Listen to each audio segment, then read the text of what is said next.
Bonjour, bienvenue pour une nouvelle vidéo. Je suis très heureux de vous retrouver aujourd'hui pour vous parler du microbiote intestinal. Comment nourrir correctement son microbiote intestinal? Je vais vous parler un petit peu de la digestion, mais très peu. Je me suis déjà assez étendu là-dessus sur d'autres vidéos. Aujourd'hui, on va parler de la nutrition du microbiote. Qu'est-ce qu'on peut apporter à notre microbiote pour le nourrir correctement? On va parler de choses que l'on connaît assez bien, souvent, dont on a entendu parler, et puis on va aller vers des choses qui sont beaucoup plus méconnues.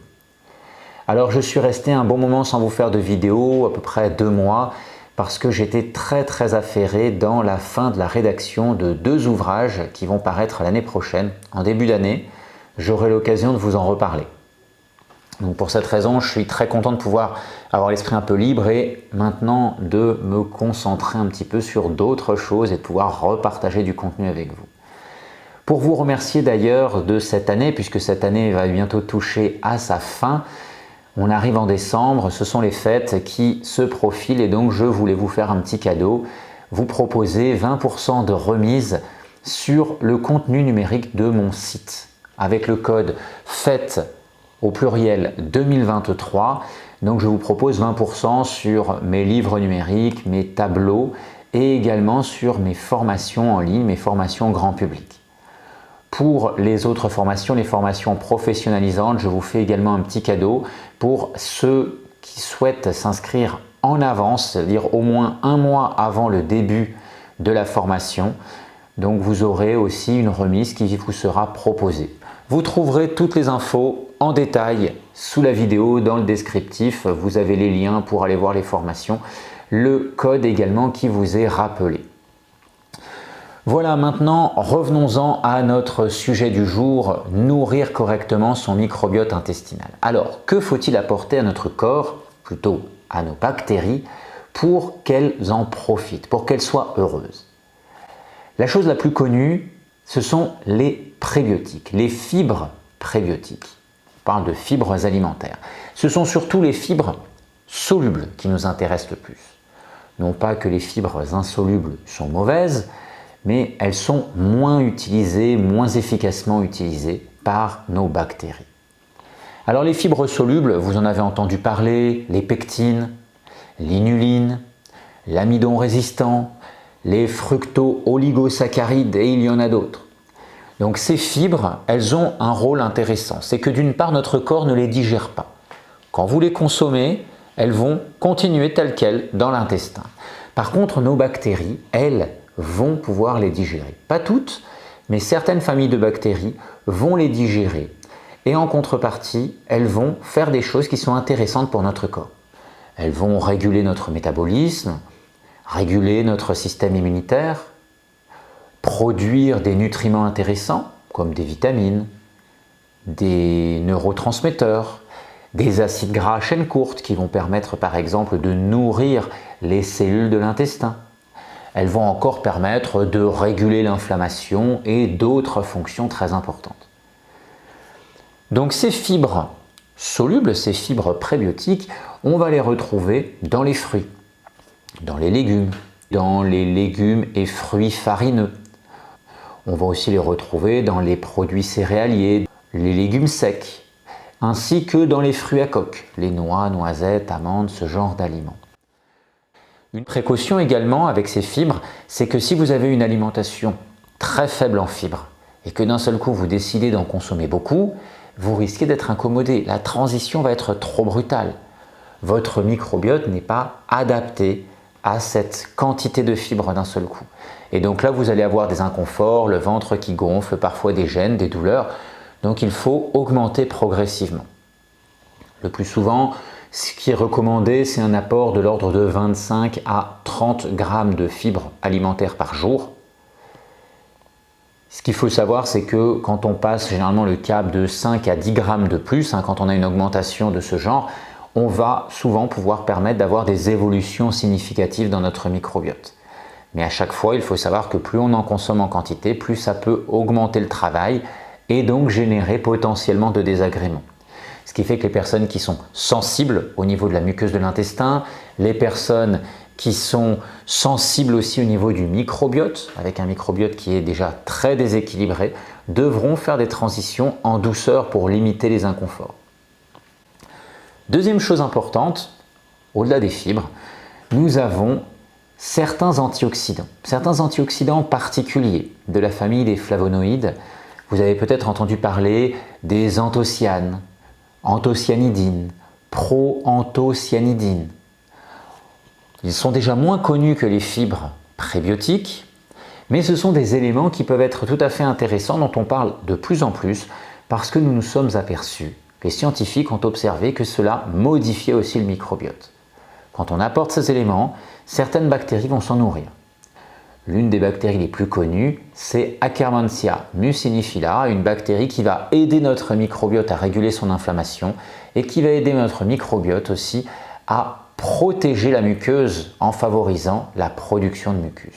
Elle a de nombreuses fonctions, cette bactérie. Si vous faites 2-3 recherches, vous verrez qu'elle est très bénéfique pour notre corps. Donc on les trouve, ces antioxydants, dans certains aliments plutôt assez pigmentés, assez colorés, de couleurs plutôt noires, violet, bleu. Donc les myrtilles par exemple en sont relativement riches, on en parle souvent pour leur richesse dans ces antioxydants. On peut en trouver également dans certains fruits rouges d'une manière générale. Donc on va avoir les fruits et les légumes de ces couleurs qui peuvent être assez intéressantes pour cette catégorie spécifique d'antioxydants. Donc c'est vrai que si on veut renforcer notre microbiote, ce qui est très intéressant, c'est que là on ne va plus parler d'une quantité de 5 à 10 grammes de plus pour avoir un effet positif, on va parler de milligrammes, de dizaines de milligrammes. Donc on va fortement réduire l'échelle finalement quantitative avec ce genre de choses. Et donc c'est plus facile de pouvoir apporter une quantité conséquente sans forcément avoir de désagréments majeurs. Donc par rapport aux fibres, ce que j'expliquais pour les personnes qui sont sensibles, ça peut être plus difficile d'augmenter les fibres de manière conséquente, alors que d'augmenter certains antioxydants, ça peut être beaucoup plus facile, parce qu'on aura moins de désagréments d'une manière globale. Faut-il encore, bien sûr, supporter et tolérer les aliments qui en fournissent. Ensuite, un troisième point qui va élargir la sphère des antioxydants. Pour ne pas être avec un focus unique sur ce type d'antioxydants, je vais vous parler des antioxydants au sens large.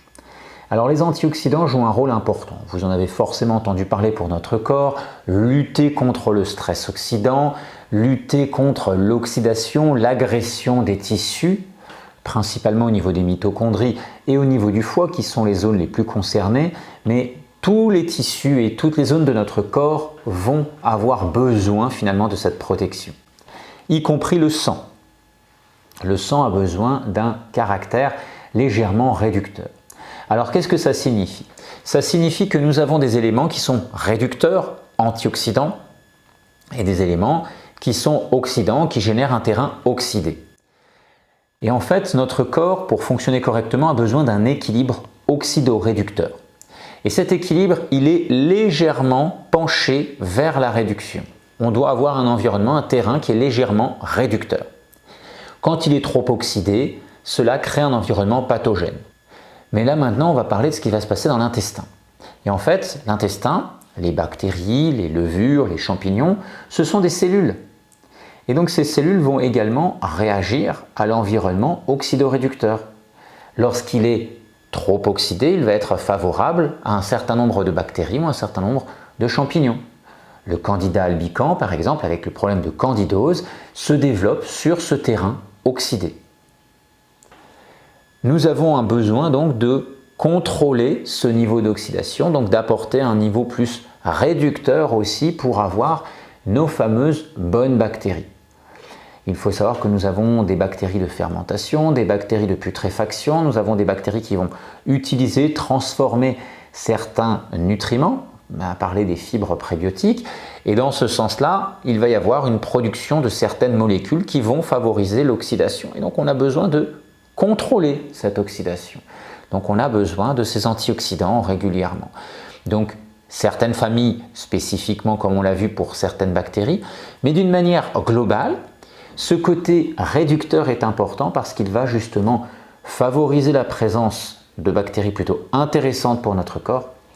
Et en contrepartie, on va justement contrôler le développement, limiter le développement de bactéries moins favorables. Donc les antioxydants, les fruits, les légumes principalement, ce sont les aliments qui sont les plus riches en antioxydants.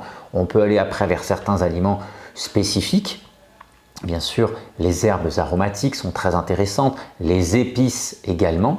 Et donc quand on consomme des antioxydants, il y a certains antioxydants qui passent assez facilement la barrière intestinale, qui vont plus dans notre corps, d'autres qui passent beaucoup moins bien la barrière intestinale, c'est-à-dire qu'il y en a une petite partie qui rentre dans le corps. Donc souvent on se dit il faut les prendre sous certaines formes, liposomales, etc. pour favoriser ce qui se passe à l'intérieur du corps. Mais finalement le fait qu'ils ne pénètrent pas en grande quantité a aussi tout son intérêt. Parce que ces antioxydants qui vont rester plus dans l'intestin vont aussi conditionner l'évolution intestinale. Et finalement des antioxydants on peut en amener de différentes manières et même des personnes qui sont sensibles au niveau de l'intestin peuvent consommer certains aliments qui vont apporter des antioxydants de manière intéressante pour entretenir l'état de l'organisme. Et quand vous entendez par exemple l'origan ou le romarin ou certaines herbes aromatiques sont ultra intéressantes pour l'intestin parce qu'elles vont tuer certaines bactéries. Oui, il peut y avoir des composants qui sont bactéricides pour certaines bactéries, mais pensez aussi que ce sont des produits très riches en antioxydants. Et quand vous regardez l'indice ORAC, c'est-à-dire c'est l'indice qui caractérise la puissance antioxydante d'un aliment, mais vous verrez que les herbes aromatiques et les épices sont extrêmement bien placées.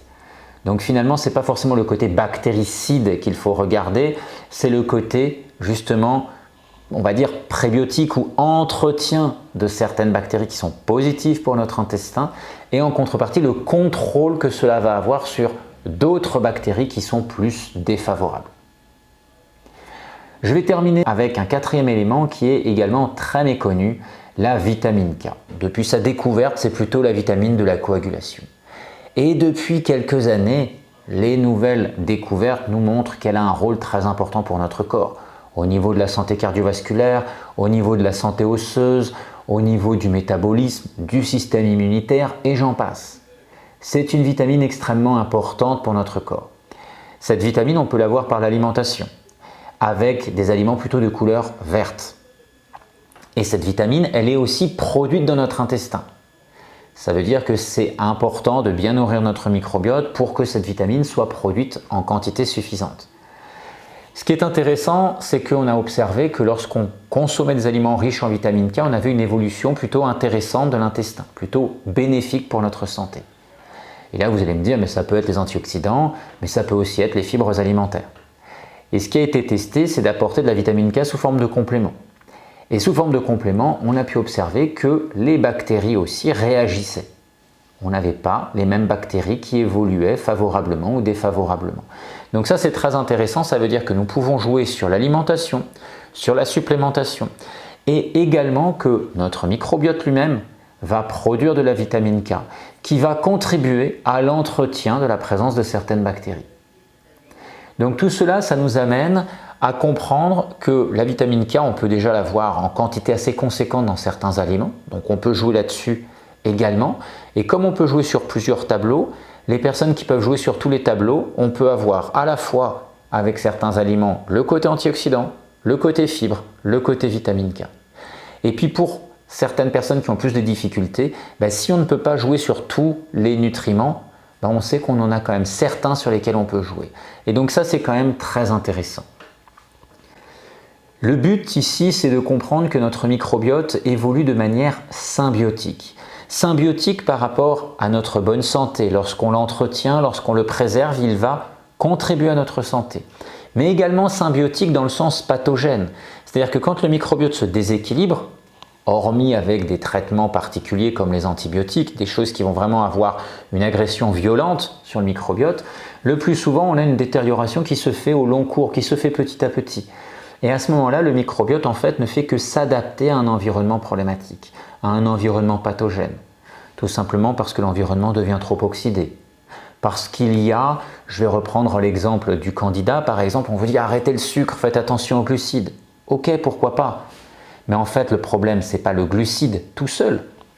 C'est que le glucide est mal digéré, que le glucide va fermenter, que le glucide va trop être transformé. Et donc, ces fermentations, ces transformations vont générer un terrain plutôt oxydé. Donc, on a un déséquilibre qui se crée, qui fait que cette symbiose, ces fameuses mauvaises bactéries, comme on les appelle souvent, ou champignons, en fait, ce sont des éléments qui vont être nécessaires par rapport à ce terrain problématique. Parce qu'il va bien falloir dégrader ces éléments qui ne sont pas digérés comme ils devraient l'être. Je ne parle pas des fibres, je parle des aliments, des nutriments que nous devrions digérer, absorber, que là nous allons digérer d'une mauvaise façon. Et à ce moment-là, nous allons favoriser le développement de certaines bactéries, de certains champignons. C'est pour ça que je parle souvent de symbiose. Alors bien sûr, ici pour éviter cette problématique pathogène, il y a les 4 éléments que je viens de vous présenter. Les fibres, certains antioxydants particuliers comme les proanthocyanes, anthocyanidines, les antioxydants d'une manière générale et la vitamine K. Et on a un autre paramètre important, je ne vais pas m'étendre dessus ici aujourd'hui, c'est bien sûr la digestion. Si vous digérez mal en permanence, vous allez entretenir ce terrain défavorable. Donc même en faisant attention à ces fameux éléments, si vous les consommez dans des aliments que vous ne tolérez pas, d'une manière qui fait que votre digestion se passe mal, vous mangez dans la précipitation en permanence, dans le stress, vous ne mastiquez pas, ou encore des combinaisons alimentaires défavorables. Je vous parle souvent d'associations alimentaires bénéfiques. Si vous faites toujours des repas qui sont trop lourds, trop délicats à digérer, vous allez créer un terrain défavorable. Et donc à ce moment-là, ce que vous allez faire avec ces fameux nutriments bénéfiques pour votre intestin, pour nourrir votre microbiote, aura un effet positif, mais qui sera limité par la contrepartie négative de cette mauvaise digestion. Voilà, cette vidéo arrive à son terme, j'espère qu'elle vous a plu. Vous pouvez me mettre un commentaire, un pouce, me dire ce que vous en avez pensé et également vous pouvez en commentaire me donner des idées bien sûr pour de prochaines vidéos. Ça permet toujours de m'aider à trouver de l'inspiration. Voilà, je vous remercie pour tout ça, pour tous vos partages et on se retrouve rapidement pour un prochain contenu. Passez une belle journée, à bientôt.